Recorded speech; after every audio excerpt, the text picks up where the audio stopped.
그 나이 아저씨에서 나오는 이성균처럼 구조기술사가 되는 게 꿈이고요. 그렇게 저만의 스토리를 좀 짜려고 노력을 많이 했던 것 같아요. 학교 다닐 때 공부만 했냐라고 물어봐서 내 집의 천장이 윗집의 바닥이기 때문에 층간소음이 되게 잘 전달이 되고요. 네. 저는 건축공학부를 전공을 하고 지금 삼성 엔지니어링에서 구조 설계를 담당하고 있는 유민성이라고 합니다. 주로 저는 이제 삼성전자나 삼성 SDI나 이렇게처럼 플랜트 공장이 지어질 때 각종 설비나 유틸리티 시설들이 들어갈 때 충분히 받쳐줄 수 있는 뼈대를 짓는 거를 설계를 하고 있는 직업입니다.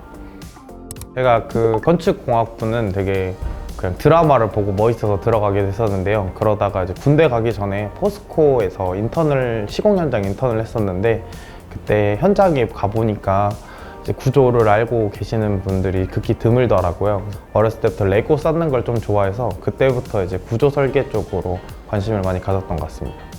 저희는 사실은 건축이라는 카테고리 안에 들어있는데 공학을 전공하고 있는 공대 중에서 역학을 전공하고 있는 사람이면 누구나 지원을 할 수 있습니다. 실제로 저희 선배들은 해양공학을 전공하신 분도 있고 기계공학을 전공하신 분도 있고 그래서 정역학, 재료역학 이렇게 하면 역학을 배우신 분들 모두나 할 수 있는 것 같습니다. 저는 이제 아까 말씀드렸던 것처럼 포스코 건설에서 인턴을 하다가 이제 구조를 전공하겠다고 생각을 해서 그 군대를 제대하고부터는 구조적인 학문을 많이 들었고요.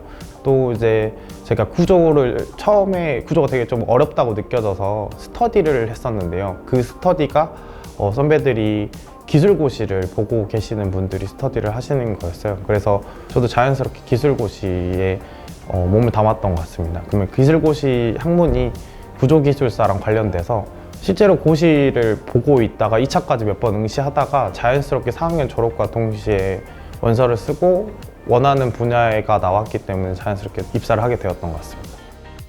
저는 약간은 그렇게 저만의 스토리를 좀 짜려고 노력을 많이 했던 것 같아요. 그러다 보니까 선택을 할 수 있더라도 설비나 구조 쪽에서 구조를 더 듣게 되었고 아무래도 저희는 학교는 졸업을 할 때 논문을 써야 되는데 논문반도 구조 교수님에 들어가서 내진 관련돼서 논문을 쓴다든지 4학년 때 되면 수업 말고도 이제 수업에서 실습을 하는 수업들이 많은데 그럴 때 이제 구조사무소 가서 체험하는 이렇게 수업들을 자연스럽게 선택을 하면서 저만의 이제 제가 정말 구조를 전공을 하고 싶어 한다는 것을 많이 어필을 할 수 있게끔 좀 발자취를 많이 남겼던 것 같습니다.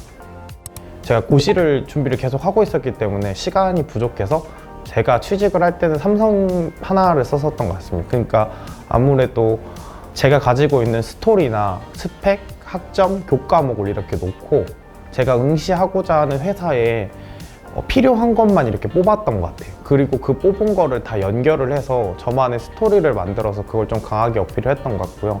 남들이 하는 것처럼 당연히 인재상도 받지만 저는 다트라고 이제 그 재무제표가 나오는 공시에 보면 거기에 있는 재무제표를 보면서 이 회사가 무슨 일을 진짜로 하고 있구나도 많이 봤고요. 인터넷 검색을 할 때도 다들 대부분 회사 이름만 쓰는데 회사 사명에 현재 CEO의 이름을 같이 쓰면 현재 회사가 어디로 가고 있는지를 알 수 있었고 실제로 제가 그렇게 준비해서 회사를 입사를 했을 때 실제로 회사 방향과 크게 다르지는 않았던 것 같습니다. 저는 그런 거는 없다고 봅니다. 그런 게 왜냐면 저도 건축공학을 전공하는 시공사를 가는 친구들은 대부분 쌍기사, 3기사가 있다고 하는데요. 저는 심지어 건축기사도 없었습니다. 앞서 말씀드린 것처럼 기사가 없으면 왜 기사가 없었는지를 잘 어필을 하면 될 것 같고요. 실제로 면접 때도 질문이 들어왔었고 저는 기사는 필기를 따놓은 상태였어서 언제든지 딸 수 있고 대학교에 조금 더 집중하고 싶다고 말씀을 드렸고 이제 곧 응시를 할 거다라는 자신감을 보여줬고요. 사실은 그런 게 있으면 당연히 좋죠. 잘하면 당연히 좋고 하는데 저희가 조기교육을 받는 거랑 똑같은 것 같습니다. 조기교육을 받던 안 받던 내가 실제로 쓰기 시작하면 좀 더 기성세대보다 컴퓨터나 프로그램 조작에 능하기 때문에 저희가 훨씬 더 빠른 수준으로 짧은 단기간 안에 실무를 하다 보면 됩니다. 그리고 사실은 발등에 불 떨어졌다 하죠. 저도 하나도 모르는 상태에서 가서 시키니까 어떻게 네이버 검색하면서 하죠. 그렇게 하다 보면 금방 배우게 되는 것 같습니다. 학교에서 배울 수 있는 정말 높은 수준의 학문을 조금 더 배우고 실제 경험을 하고 싶어 하지 사실은 자격증을 가지고 내가 자격증이 있다라고 어필을 하시는 분들을 좋아하지는 않는 것 같습니다. 실무진 때는 학점이 높아서 학교 다닐 때 공부만 했냐라고 물어봐서 제가 조금 황당해서 제가 1학년 1학기 때부터 4학년 때까지 어떻게 놀았고 논 것뿐만 아니라 대외 활동 혹은 학교 외에 뭐 전공과 관련된 경험을 어떻게 했는지를 설명을 했던 것 같고요. 또 하나는 이제 전공 질문이 이렇게 수없이 쏟아지는데 저는 이제 고시를 준비했다 보니까 모든 전공의 질문을 다 해서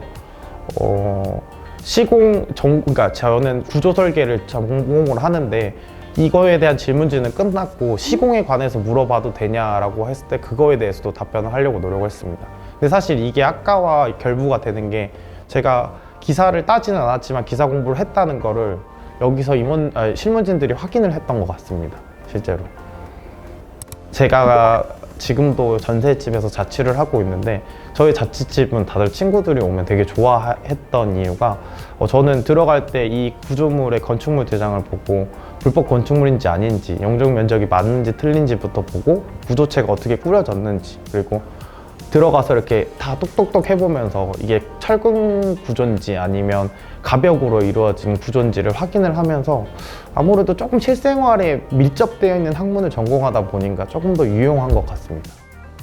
제가 아파트를 전공하지를 않고 사실은 그 오피스 설계 또한 초고층 빌딩이라고 해서 사실 제가 플랜트 전공이기 때문에 제가 함부로 거론을 할 수는 없지만 일단 그 둘의 큰 차이는 용도에서 나오는 차이입니다. 특히나 저희가 아파트를 한번 지으면 아파트는 호실별로 소유를 하기 때문에 용도를 바꾸지를 않습니다. 그렇기 때문에 그거는 혈관 콘크리트 구조를 하는데요. 저희가 오피스를 하는 경우는 대부분 임대를 주기 때문에 어쩔 때는 쪼개서 쓰기도 하고 어쩔 때는 통으로 쓰기도 하는 경우가 옵니다. 그렇기 때문에 실별의 변화를 주기 위해서 철근 구조를 씁니다. 철근 구조를 쓰면 공간을 많이 바꿀 수 있기 때문에 그렇게 되다 보니까 집은 내 집의 천장이 윗집의 바닥이기 때문에 층간소음이 되게 잘 전달이 되고요. 오피스 구조는 내 천장이 마감이 한 번 더 처진 상태에서 윗집의 바닥으로 되기 때문에 소음 전달이 조금 더 약한 수준입니다. 그렇기 때문에 저희가 층간소음은 집이 더 심하다고 느끼는 거고요. 저는 이제 그 나이 아저씨에서 나오는 이성균처럼 구조기술사가 되는 게 꿈이고요. 그래서 구조기술사를 해서 돈에 의한 건축이 아닌 저는 사람을 위한 건축을 할 수 있는 구조체를 꾸리는 사람이 되는 게 목표입니다. 그렇게 되기 위해서는 전문가가 돼야 되는 게 먼저고요. 그게 만약에 나중에 이루어져서 제가 제 일을 하게 된다면 저는 이제 제가 살 수 있는 건물을 하나 지어서 1층에는 카페도 놓고 저희 어머님 그림 그리는 거 좋아하시는데 어머니 그림도 전시할 수 있는 카페도 열고 집도 지어서 살고 그렇게 하다가 그리고 플랜트 업계를 제가 종사를 하기 때문에 플랜트 업계에 좀 더 현실에 맞는 정책을 짤 수 있는 사람이 되는 게 제 최종적인 목적입니다.